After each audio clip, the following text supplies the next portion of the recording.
नेकी की जंजीर। एक दफा भारत में सियाहत के दौरान एक अंग्रेज की जेब कट गई और वो पाई पाई का मोहताज हो गया।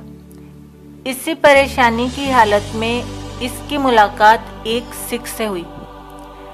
सिख ने इसकी हालत जार देखकर इससे $100 उधार समझकर दे दिए। जब इस शख्स ने पैसे वापस करने के लिए पता पूछा तो सिख ने उसे ये जवाब दिया कि वो ये पैसे किसी ज़रूरतमंद को ही लौटा दे, क्योंकि एक दफ़ा मुझे बरतानिया में कुछ रुपयों की ज़रूरत पड़ी तो मुझे एक मुसलमान ने $100 उधार दिए थे। इसने उधार ली हुई रकम किसी ज़रूरतमंद को लौटाने के लिए कहा था। इस तरीके से आज मैंने अपना कर्ज चुका दिया है। इसी तरह से अपना कर्ज तुम चुकाकर नेकी की जंजीर में कड़ी का इजाफा कर देना। और इस शख्स से भी वादा लिया कि वो इस उधार की रकम को किसी ज़रूरतमंद को लौटा देगा।